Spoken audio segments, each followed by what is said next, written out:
Welcome back, everybody. This is Total Fitness Podcast. My name is Matthew. I'm Walter.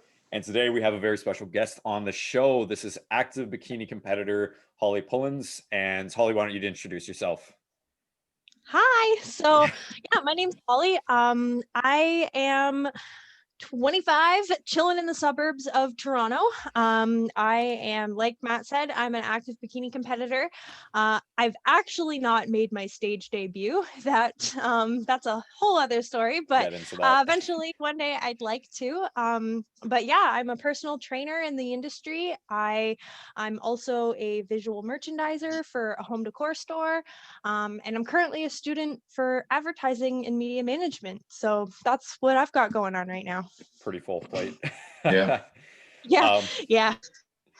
All right. So that's the main thing we wanted to talk about. That's our first question. Before we kind of get into, why you got into fitness and all that and, what you're doing now, similar to what Walter has gone through us, he wasn't able to compete. And you mentioned you haven't yet made your stage debut. So Walter, why don't you ask this question here? Well, I what stopped it? What happened? Why haven't you made your debut yet? Yeah, well, Miss Coronavirus made the show not go on. So the Canadian Physique Alliance has been moving mountains over the last few months, and they had shows scheduled every weekend throughout the fall, and some got canceled and some didn't. And the ones that went through actually gave me the confidence that my show weekend was going to go through. So I think it was the show that you did, Matt, where they moved it like 3 times right before the show, and it was super uncertain. And so when I'd seen them literally trying to find a venue within an hour of that show about to start, I was like, okay, if we get to it peak week, I'm good. If we get that far, I'm gonna get on stage. And so, peak week arrived. I started getting down to it. And I literally was at the grocery store getting my stuff for show day. And I got the muscle wear notification that said they had to cancel it completely less than 24 hours before the men's division would have been on. And I just was completely stunned. I was supposed to actually compete on the Friday and the Saturday of that week.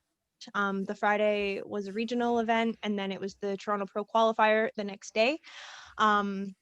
So it was Thursday. I got that notification, and I just was completely what do I do? I was literally I was at a loss for words.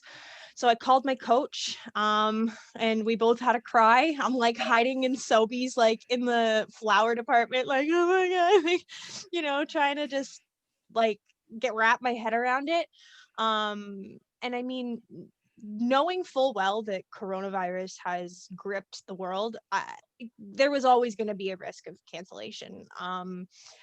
It was, every day is a volatile situation and things are changing. So I knew that.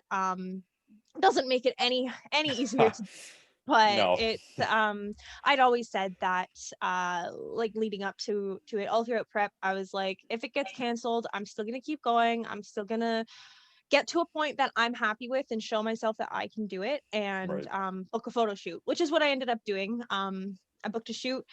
So I had a really good meal the day that I found out that it got canceled, and I went back to 2 days out, and then did the photo shoot on the Sunday. So well, I think you brought up a really good point there, with the coronavirus has pretty much gripped the world in the sense that you had an idea it could be canceled, but not 24 hours before, right? You don't expect 24 hours out from, especially, again, Walter and I have talked about this in depth on past episodes, especially with him, because, with his situation, he thought he had COVID, right?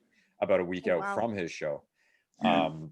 And I mean, he can get into that a little bit later, but, for my show, having it canceled 6 weeks out was devastating. Having it canceled and then rescheduled and then 4 weeks out was devastating. I can only imagine, the day before the show, how bad you must have felt. Yeah, it was really a loss. I I had a really hard time coming to terms with it and like accepting that it was grief. Mhm. It was absolutely a grief that I was like, because I was like anticipating this thing for so long. Like I decided I was going to compete back in, it was February that I had decided I was going to do it. My original show was one of the June shows. It was around the time that the original Toronto Pro Qualifier would have been on. Right. And you know, I was in such a daze. I honestly think it took me a couple days, even till after my photo shoot, where I was like, okay, like this is the reality. And even that Monday after my photo shoot, I walked into the gym and I'm like, what? Yes, I have a reverse plan and I'm reversing out of this show, but it didn't happen. So I Yeah. just felt like my mental was so all over the place. Yeah. Walter, why don't you kind of talk a little bit about that? Because you were sort of in a Well, similar. my situation was a little bit different because it didn't get canceled. I canceled me. I woke up the Friday morning. Before, the show was the next weekend. And I woke up the Friday morning with my eyes swollen shut, which was one of the symptoms. Yeah. At that time, it's been taken off the list as a symptom since. But I thought, okay, I can't do the show. I've got COVID. I'm going to die. Blah, blah, blah. And within 24 hours, the show had been canceled, and the gyms have been closed. So I lost my job as well as everything else, all on that one day. So I went on an eating binge. And then the following Wednesday, I found out I didn't have COVID. I had pink eye, normal, ordinary pink eye. Yeah, like what is And- it at that point? Yeah. But I've already gained 10 pounds. I'm off prep, right? Yeah. It had gone. Well, and then So the show. there was no way of going back to it. Yeah. Well, it wasn't only that, because up until that, I think it was the day you found out your test was negative, we found out the show was going to happen. Yeah. So it was like a brutal gut punch, and then there's the knockout punch. The show's actually back on, right? Yeah. So Yeah, I can only imagine how difficult that would be. What Yeah. show was it supposed to be? same Legends And Cup. Oh, Yeah. God. So Yeah. yeah, it was pretty bad, but Should have been fun. Our second time to compete at the same time. yeah. Uh, So the next question I kind of wanted to go into was, because you said again you're trying to be your best self. Like, was the goal, like, what was the goal of the competition for you? Was it to win? Was it just to show up and say, this is the best version of myself I could have brought? It, it's kind of both. I think that when I first decided to do it, I would definitely say it was like, I just want to see if I can get to stage lean. Can I get there? Can I do it? But then as I started to really get into it, and with all the cancellations and all the adjustments, and in the middle of it all, I think it was like 6 or 7 weeks of reverse, and then I started prep again. So once all of that got into like full swing, I would say that my goals changed and I became much more ambitious and my goals became bigger. And especially when the Canadian Physique Alliance changed the regulations with qualifications, Right. where if you compete in the regional show, you got the qualification for the pro qualifier. As soon as I heard that, I was like, okay, that's going to change. That's an opportunity that doesn't come very often. And I it's only a one-time thing. Okay, maybe not a one-time thing moving forward. You know, we all know the qualifications and stuff have all gotten messed up with these cancellations. But at the time, I didn't know that. And my goals changed. And I'm like, you know what? Like, I love this sport. I love the process of it. I still don't even know what it's like to get on stage. And I still enjoyed prep. And I still enjoyed being a bodybuilder throughout all of that. And like, I'd love to get my pro card one day, honestly. Like, that's the goal. Right now I need to really, get my reverse down pat and focus on that. I'm not choosing a show anytime soon. But again, it all depends on what's going on with coronavirus, like in the vaccines and all of that. So definitely got big goals, and that's the future. Mm-hmm. Excellent. Yeah. So the next question we kind of had for you is, that's the future, but what was the past? So what pushed you maybe not into competing right away, but what pushed you into fitness in general? You mentioned as well you're a trainer. Where did that come from? And then, if you don't mind explaining, also like where was the first thought of becoming a bikini competitor, and then why is the goal now of becoming a pro? Yeah, like I said before, I'm 25, so I've been in the like with a gym membership since I was about 15. Like I was probably 10 years ago now. And I actually got involved in the gym because of one of my high school teachers. She is an IFBB pro, figure competitor, and she taught a bunch of classes in the phys ed program, and I always was like, she's so cool. Like I just thought it was so interesting. um, and one of the classes that we took was an aerobics class, and the final for the year was like you had to create a class, like choose an exercise class, and I chose Zumba. And I really really enjoyed making the class and teaching it and learning all about how to actually run the exercise class. And I think that was kind of the very first seed planted about one day like I'd like to Hmm. be a trainer. But it was definitely her, that same teacher, that kind of just showed me that fitness is fun and it's great, and to move your body doesn't have to be sport, like sport in the traditional sense, I should say. Right.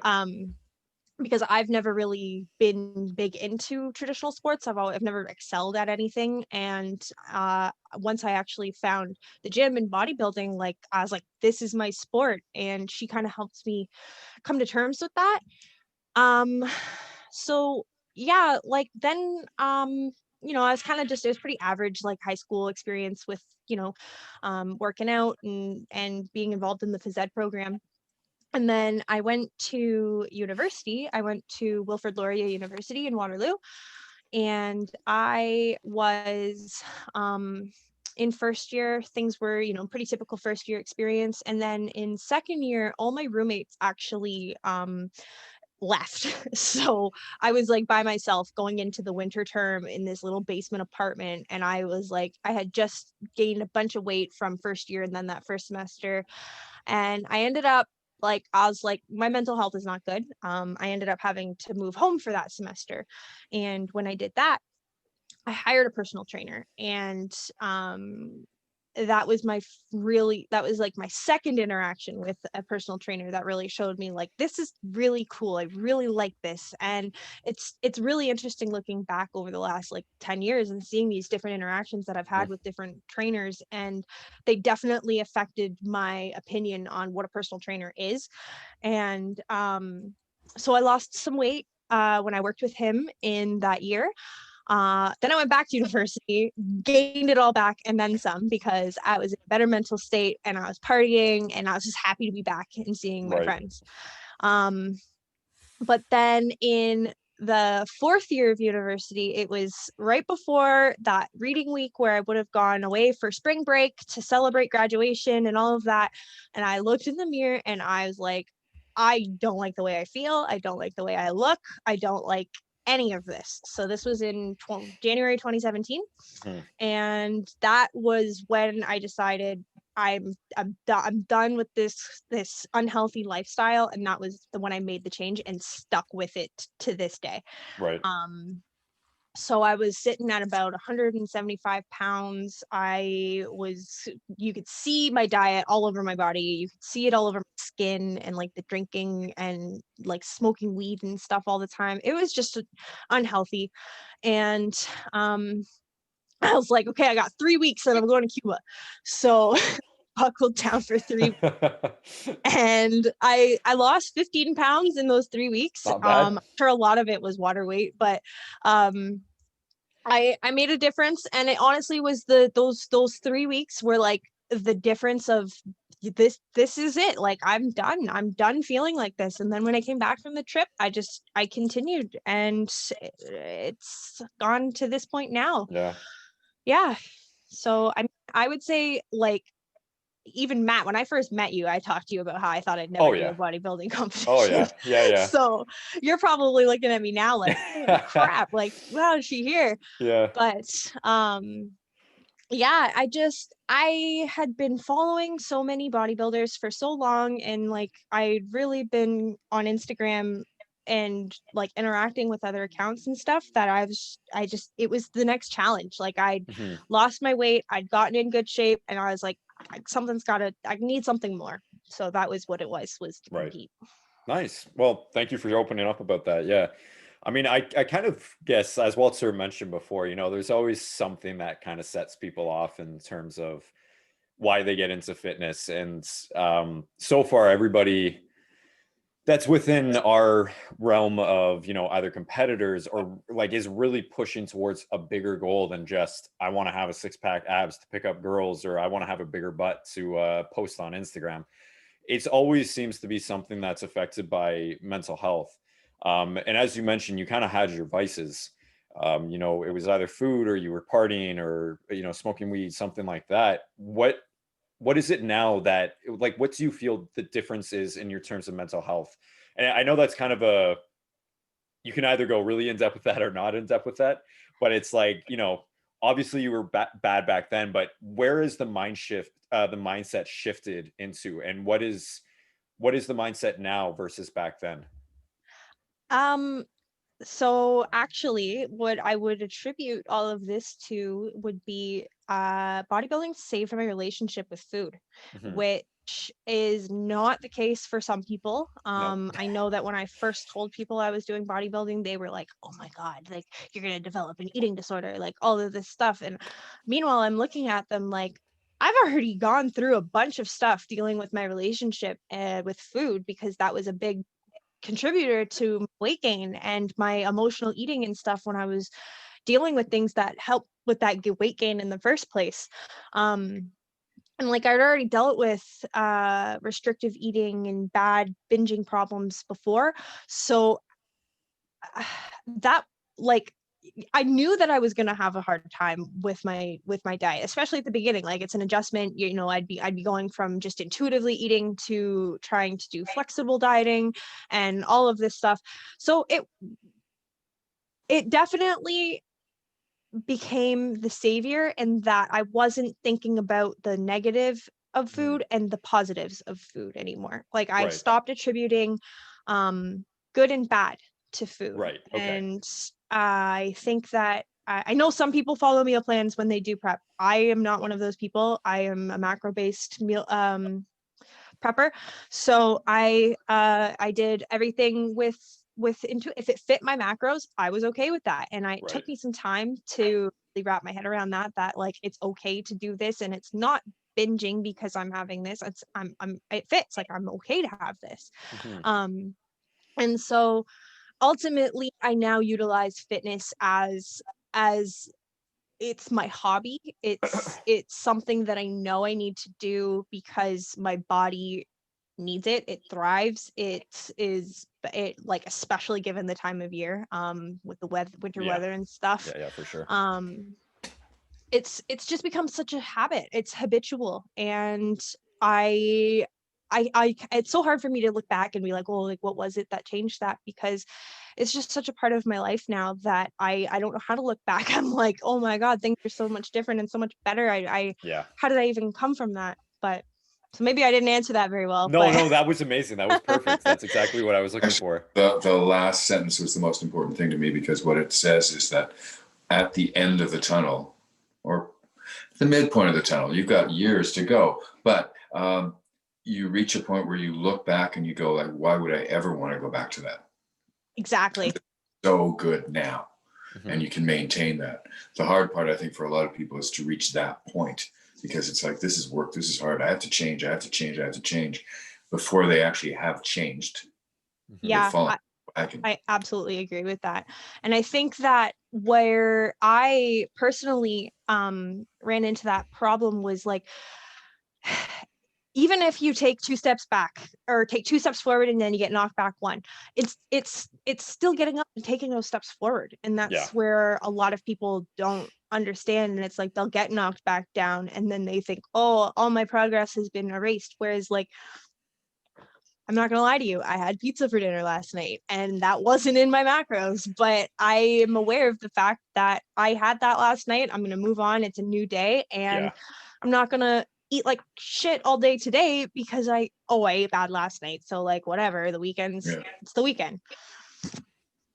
So excuse me. Yeah, I think that's a really good point to bring up. And it's harder to do, or it's easier said than done, obviously, right? You know, you get a lot of people, and I'm sure we've all had that client that we've had to explain that pizza that you had last night does not mean you have to continue, right? You can stop there and you can still make your progress. It's the overdoing, and it's no longer moderation. I think you made a really good point of this when you brought up your reverse diet. You had a good meal that night, and then you went back 2 days to do your photo shoot, and now you're reversing out of the diet. You didn't binge like crazy. You didn't go and say, I'm going to go eat 20,000 calories today because I have to go back on diet tomorrow. Or it's like, you know, you started and then you just couldn't stop, right? You get to the point now where you realize that you can stop. You know, it's your body, your mind's telling you one thing, yes, and your body's telling you another thing. You know, your ghrelin levels, your leptin levels, they're all over the place when you diet. So yeah, your body is telling you eat, eat, eat, eat, eat, but you know, based on your past experience with everything and what you need to do to get better and to go forward, is you need to say moderation is the key, especially with intuitive dieting, or I guess you could say if it fits your macro dieting, right? And that's a really good point to bring up. So just to our listeners, you know, that's something to really keep in mind. But I think too, you have to look at, and one of my big problems was always if I fail on Wednesday, I'll start again on Monday instead of I'll start on Thursday. And over the last little while, it's reached the point where it's like, why are you saying that? Why don't you just start tomorrow? yeah, It's so much better. And doing that, but it's the knowledge that the incremental change, even if I did start on Friday instead of Thursday, it's still better than not starting until Monday. I'm still making an incremental change that is better. If I go to the gym 3 times when I said I would go 5, I don't have to beat myself up. I can say, well, I did 3, that's better than 0. I completely agree with you on that. And it's funny that you say that. One of the girls at my work, she has a personal trainer and I know her. She's somebody that I am actually quite close with. And this coworker was saying that she's like, yeah, like, you know, it's Black Friday weekend and like I've had midterms all week. And she was just saying like, oh, like, you know, trainer, don't be mad at me. And I'm like, well, did you do anything? And then she's like, yeah, like I still did some, I just didn't get all of it done. And I'm like, well, don't beat yourself up about it. And I literally had this conversation with her probably 2 hours ago. I was like, you are still killing it. Think about where you were 6 months ago. You hadn't hired a trainer. You hadn't even thought about doing any of this and making any of these changes. And here you are trying to make your trainer happy by being like, don't be mad, I did some. Like, you did some. Be excited about that. Yeah, exactly. I think that's where the disconnect is with especially people like us that we're so goal driven. Like, again, you want the pro card, I want the pro card, Walter wants the pro card. Like, that's the goal.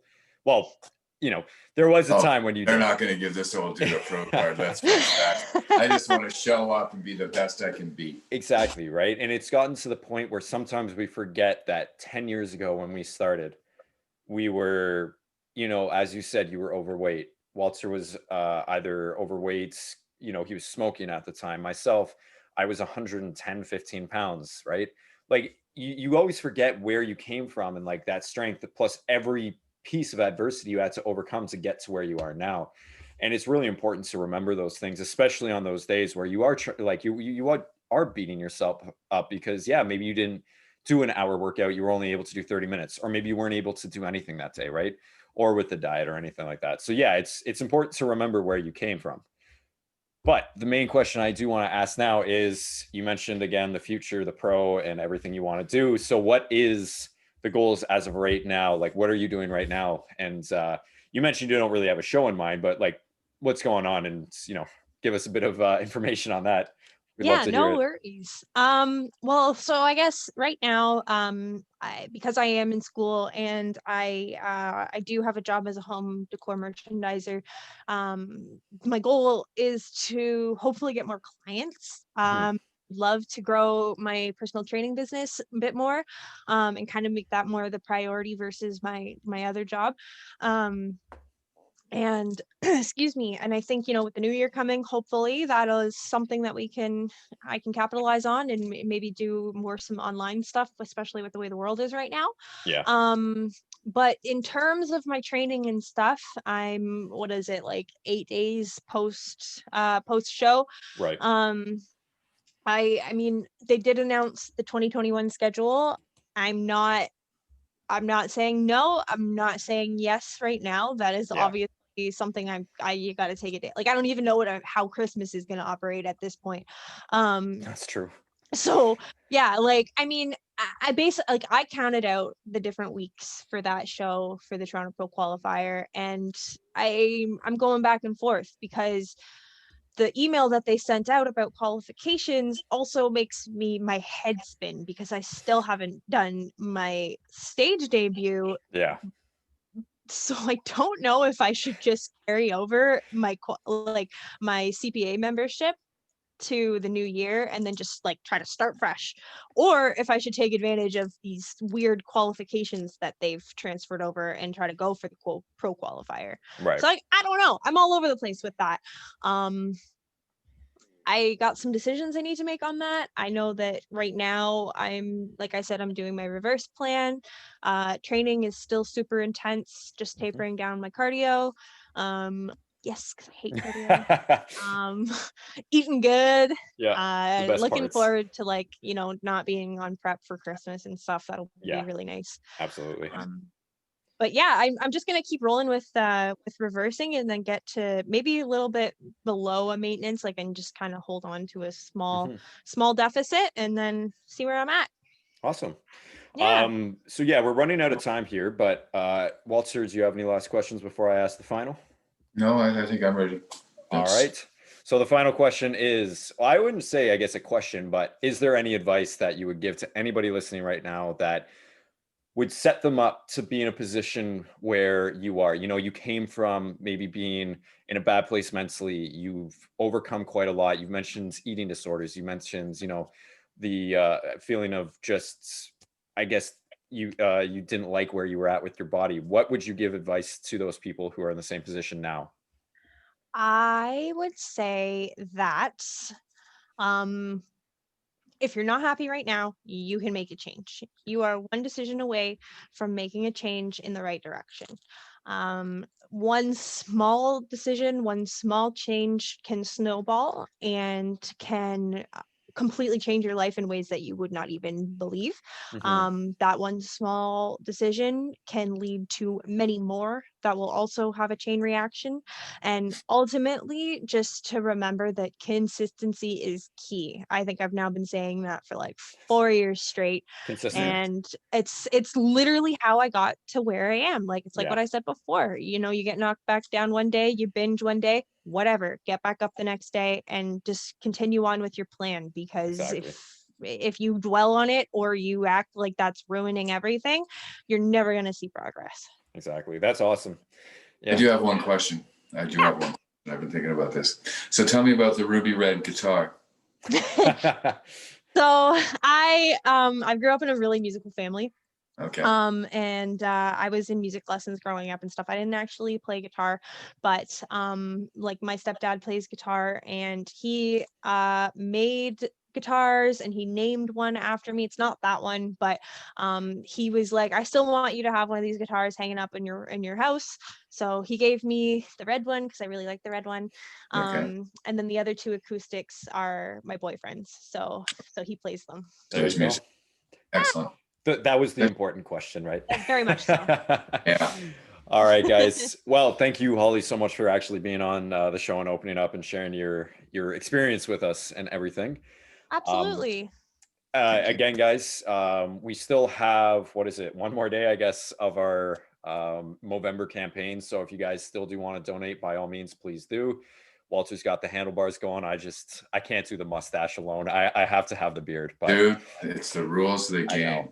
I know. I cheated a little bit, but anyways, that's it for this podcast episode, guys. Thank you so much for watching. Again, Hollie's information, if you want to follow her on Instagram, as well. She has a new podcast coming out, so you can go check those out. Excellent. We should have asked about that. Another time. We'll do it another time. Yeah, exactly. Okay. We'll get you back on. So go check those out. They'll be in the description below. As well, stay safe, stay healthy, and that's it. Namaste. All right. Well, thank you so much, you guys. Take care. Thank you so much. It was great to meet you.